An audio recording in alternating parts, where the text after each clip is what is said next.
The account of Princess Diana's bodyguard begins like this. I never wanted to talk about it, but the weight of what I know is unbearable. My conscience will no longer leave me alone. I serve as a living witness to a story the world needs to hear. It was 1997, a few months before the accident in Paris, when Diana confided in me the secrets that forever changed the way I saw the world and the British monarchy.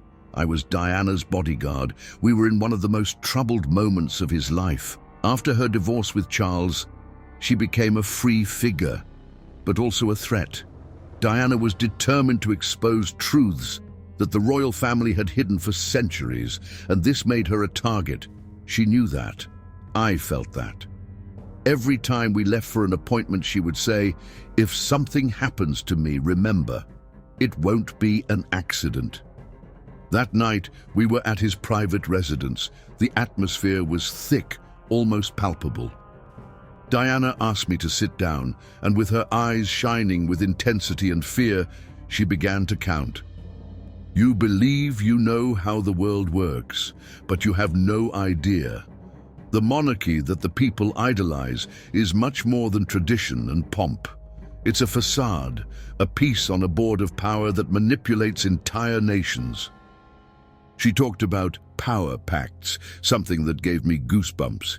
Diana asserted that Queen Elizabeth II was not just the leader of a country, but the keeper of ancient and dark secrets. These pacts involved alliances with forces that transcended human understanding.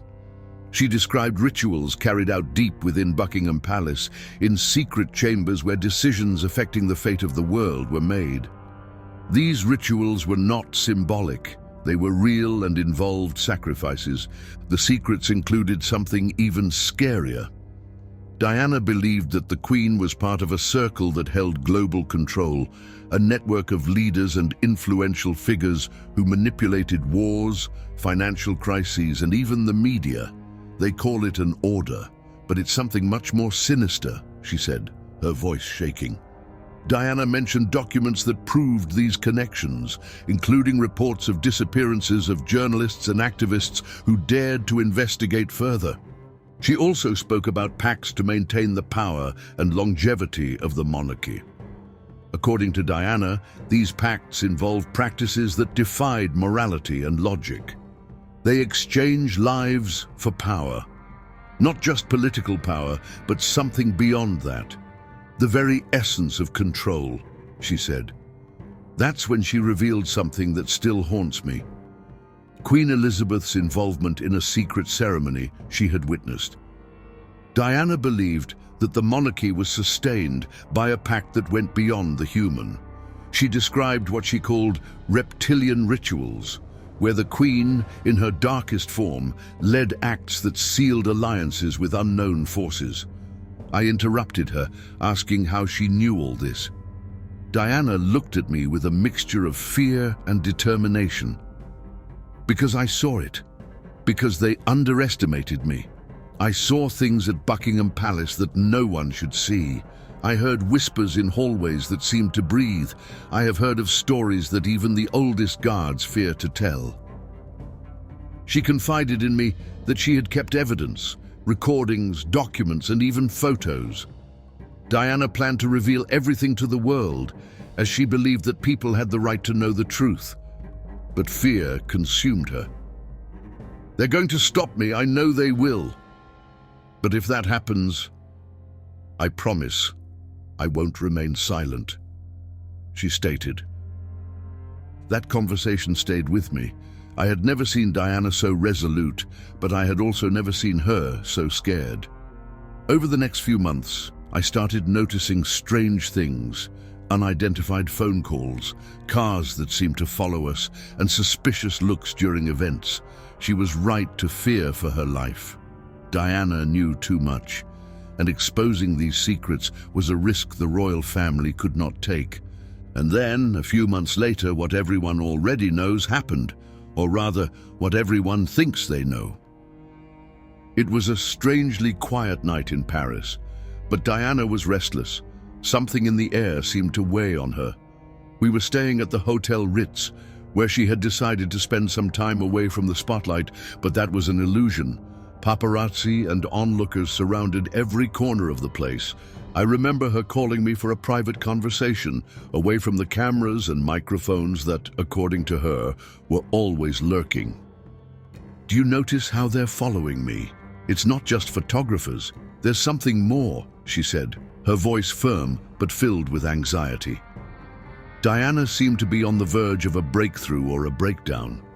She held a small box in her hands, something she told me was where she kept her most important secrets. Inside, she said, was evidence that could destroy the untouchable image of the British monarchy. I asked if she wasn't exaggerating, if it was just paranoia caused by the media's incessant persecution. But she shook her head, clearly frustrated. "It's not paranoia if it's true. I know what I saw. I know what I heard. They are desperate to shut me up because they know I am no longer part of them. I'm a risk. They don't consider me a rebellious princess. To them, I am a traitor." Diana said that she was about to hand over that evidence to someone she trusted, someone who would help her disclose everything. "People need to know," she insisted. She again mentioned the rituals she had witnessed at Buckingham Palace. That night, she revealed something I hadn't known before: the existence of an underground room, known as the Scarlet Room, where the darkest decisions were made. She described the place with precision that made my skin crawl. "They have a table covered in maps and documents that chart the future of entire nations. There the Queen is not the kind grandmother people imagine. She is calculating, ruthless, and willing to sacrifice anything or anyone to maintain the order they have built." Diana believed that her attempt to live an independent life after her divorce had broken an invisible pact with the royal family. "They don't accept desertions. They do not accept failures. I'm their fault," she said, looking out the window as if expecting something to happen at any moment. That night, Diana made a request that I will never forget. "If something happens to me, protect it," she said, handing me a small sealed envelope. I knew that envelope was important, but I never imagined it would be her last request. "Promise me you won't let this disappear. The truth needs to come out, even if I'm not here to tell it." When it was time for us to leave, something felt wrong. Diana hesitated before getting into the car, and I could tell she was deeply apprehensive. "I don't trust that driver," she said, referring to Henri Paul, the driver who had been assigned to take her and Dodi Al-Fayed that night. He seemed to be acting strangely, but Diana, perhaps tired of fighting everything and everyone, ended up getting into the vehicle. As the car left the hotel, I felt something was out of the ordinary. A second vehicle followed close behind, something Diana also noticed. "They're here," she said, fastening her seatbelt. An unusual action for her, but one that seemed to be driven by survival instinct. And then everything happened too quickly. A few minutes later, we were in the Pont de l'Alma tunnel, surrounded by a blinding light that seemed to come from a mysterious vehicle. It was the last thing I remember before the impact.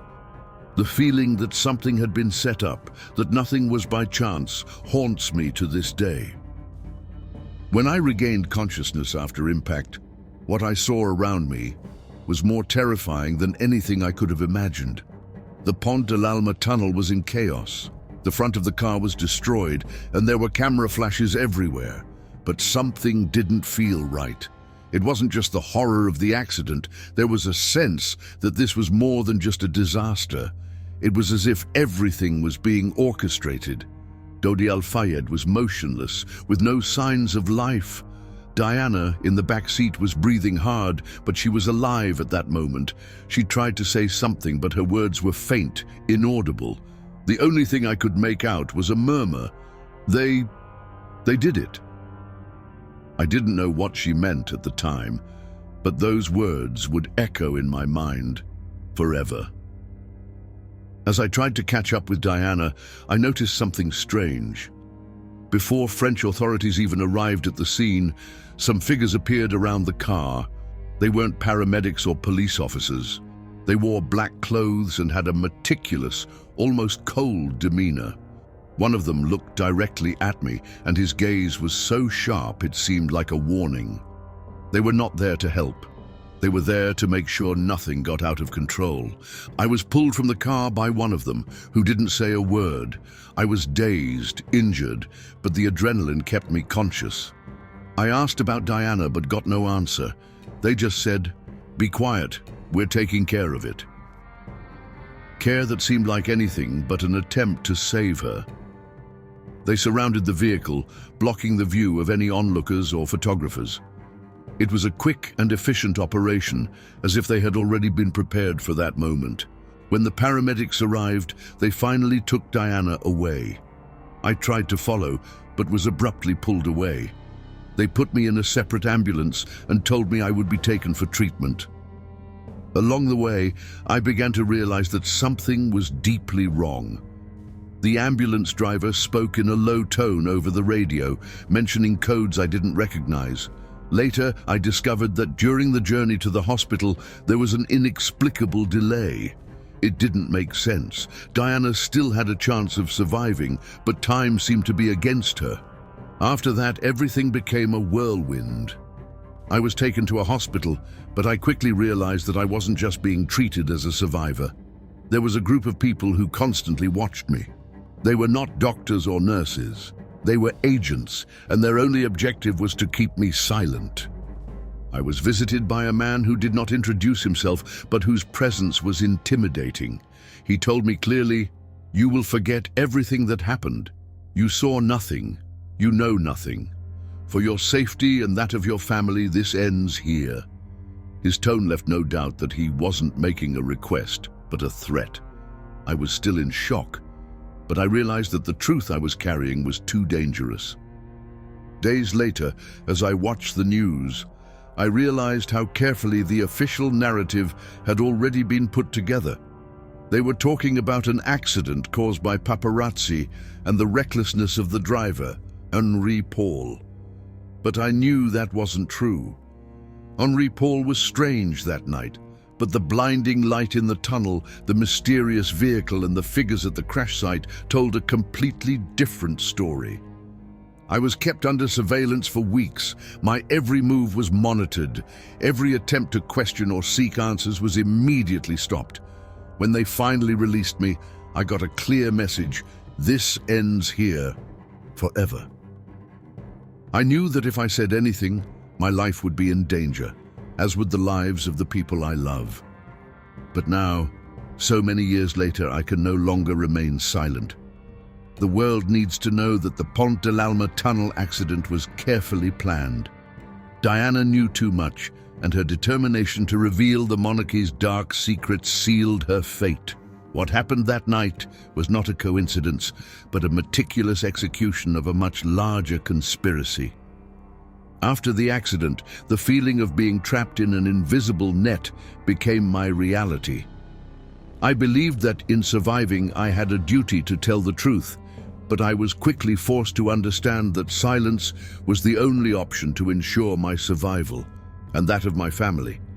Still in the hospital, while recovering from my injuries, I received my first visit from men who were clearly not part of the medical team. They were dressed inconspicuously, but their expressions were stern. One of them sat next to the bed, looked me straight in the eye and said, "We know you've seen things you shouldn't have, but it ends here. There is nothing more to be said about what happened that night."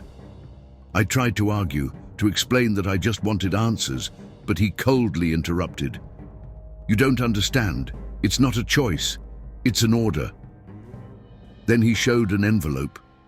Inside there were photos of my family, my friends, people I loved. "You have a lot to lose. Do the right thing and forget this story." The threat was clear, but the actions that followed made everything even scarier. Days after leaving the hospital, I began to realize that I was being followed. Cars parked in front of my house, strange people who always seemed to be around. On one occasion, I received an anonymous phone call. The voice on the other end was cold and direct. "If you value your life, don't forget the agreement." I tried to lead a normal life, but the memories of that night wouldn't leave me alone. Every time I read or watched something about the accident, I felt my throat tighten. I knew that what was being told to the public was a carefully crafted hoax, but every time I thought about speaking, something happened to remind me of the danger. One night when I returned home, I found an envelope on my door. Inside, there was a single sentence written, "The Queen never makes mistakes." The weight of these words was more than symbolic. It was a warning that any attempt to reveal what I knew would be futile and fatal. The following months were an exercise in psychological survival. Anyone who tried to question the official version faced resistance or mysteriously disappeared. Journalists who began investigating the accident suddenly abandoned the cases or were removed from their duties. The message was clear. The truth about Diana and what happened that night should remain buried. But what really terrified me was discovering that Diana's secrets weren't limited to Buckingham Palace. She had evidence linking the monarchy to a global network of manipulation and power, something I only began to understand over time. Those who controlled this network were not just the Queen, but a larger group, an elite who saw Diana as a direct threat to the stability of their system. Over the years, I tried to forget, tried to convince myself that silence was the best choice. But every time I see Diana's image, I'm reminded of what she said that last night. "If something happens to me, you know why it happened." And now, finally, I'm ready to tell the world what really happened. The price of silence was too high, and the truth needs to emerge, however dangerous it may be. Diana wasn't just a charismatic princess, she was a strategist, someone who knew how to use the tools she had to fight against a system bigger than herself. When she began to suspect that her life was in danger, she began to gather evidence. And this evidence, according to her, could tear down the untouchable image of the monarchy and reveal the darkest secrets that Queen Elizabeth II and the royal family were hiding. I knew about the existence of this evidence before the accident. In one of our most confidential conversations, Diana told me that she had recorded several secret conversations inside Buckingham Palace. She used small hidden devices in meetings, hallways, and even at events. "They speak openly when they think no one is listening," she told me. These recordings, according to her, contained discussions about political manipulation, financial pacts, and rituals that linked the monarchy to something she called dark forces. In addition to the recordings, Diana maintained a collection of documents. Some were confidential reports, others were handwritten letters that she managed to intercept while she was still married to Charles. One of those documents, she said, detailed something called Operation Scarlet, a plan that connected control of the monarchy with global events, including wars, economic crises, and disappearances of public figures. "They don't just rule England, they rule the world," she told me. One of the most disturbing reports was about a list that Diana had found. According to her, this list contained the names of people considered threats to the monarchy, from investigative journalists to dissident politicians. They call it processed. Do you know what it means? That these people have disappeared and no one will ever hear from them again, said Diana, her eyes full of tears. Diana believed that the power of the monarchy came not just from its political position, but from something much older. She described pacts made in underground chambers of Buckingham Palace, where influential figures participated in rituals designed to consolidate power and longevity. They're not just symbols. They believe these rituals connect them to something greater, something that ensures they will never lose control, she explained. Diana even said that she believed these pacts involved real sacrifices, both symbolic and literal. One of the last things she told me was about an object she had found in the palace, an ancient artifact kept in a secret room. Diana believed that this object was used in rituals and that it had a central meaning in the pacts made by the Queen. If people saw what I saw, they would never look at the monarchy the same way again, she told me. After her death, I began looking for the evidence she had mentioned. But everything disappeared. The recordings, the documents, even Diana's trusted people who might have known where these things were, disappeared without a trace. Everything seemed to have been erased from existence, as if it had never occurred. It made me realize how far they were willing to go to protect their secrets. Still, something tells me that some of this evidence might be hidden somewhere, waiting to be found. Diana was too smart to put everything in one place. I believe she planned something, one last move in case something happened to her. And maybe, just maybe, this evidence could still come to light and finally reveal the truth she fought so hard to expose. After Diana's death, something became clear to me. The accident was not just a tragedy, but a meticulously planned operation. And this operation did not end at the Pont de l'Alma tunnel. The control of the narrative was as calculated as the accident itself. The royal family and the institutions around them worked to ensure that the public accepted a single version of history, one that shielded the monarchy and erased any connection to the secrets that Diana threatened to reveal. The first few days after the accident were chaotic, but also carefully orchestrated. As the world mourned Diana's death, the media was fed information that pointed to a specific narrative. The recklessness of paparazzi and a drunk driver led to the tragedy. It was a simple, direct, and easy-to-accept explanation. But to those who were present that night, none of this made sense. Henri Paul, the driver, was transformed into the main villain. They reported that he was intoxicated, but I knew something was wrong. Before the accident, Henri seemed nervous, but this was not due to alcohol. He was restless, like someone who knew something beyond his control was about to happen. Yet he was placed at the center of the blame, while other crucial details were strategically ignored. Witnesses who were near the tunnel that night reported an intense flash of light shortly before the accident.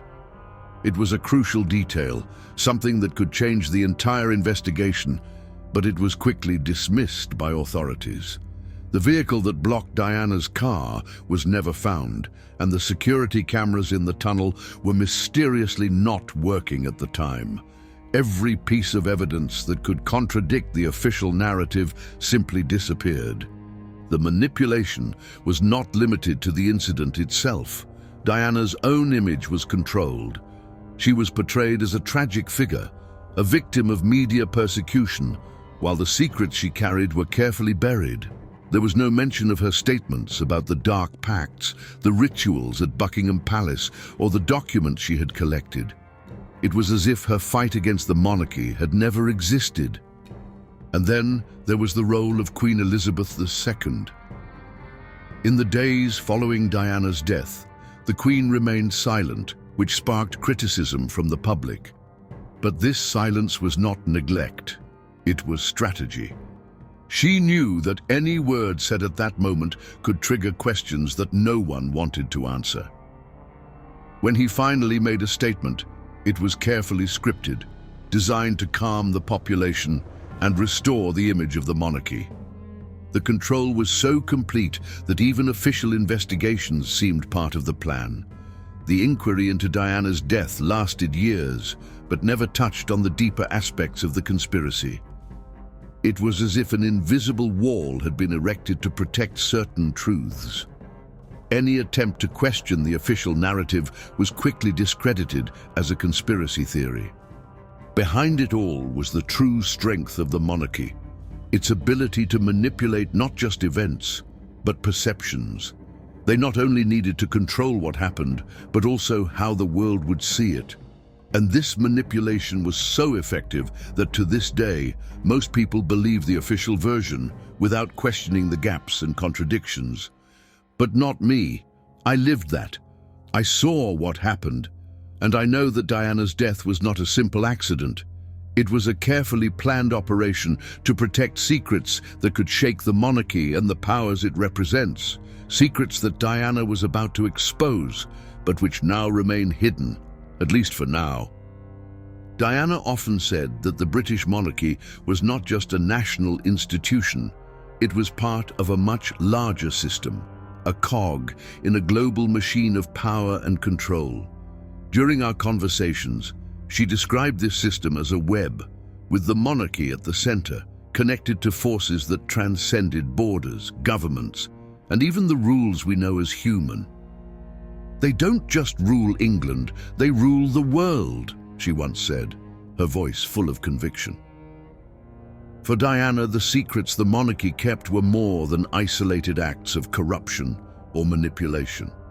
They were directly linked to an elite group that operated in the shadows, manipulating global events to maintain the balance of power in their hands.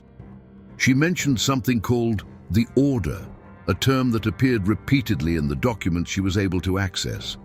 According to Diana, this order was made up of global leaders, financial tycoons, and influential figures from all sectors. And the British monarchy was one of the most important pieces in this game. They not only made decisions about the fate of nations, but also organized events that seemed accidental or spontaneous, but were meticulously planned. Diana believed that financial crises, wars, and even pandemics were used as tools to manipulate the population and consolidate the power of this group. She mentioned documents that detailed how these situations were created or taken advantage of to strengthen the Order's influence. They have total control. Everything we see, on TV, in newspapers, in governments, is just the tip of the iceberg, she told me. But what scared her most wasn't just the political and economic manipulations. It was something deeper, something she said was linked to rituals and pacts she had witnessed or heard about.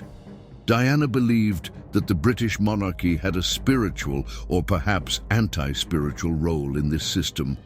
These rituals, performed in underground chambers, were not just symbolic.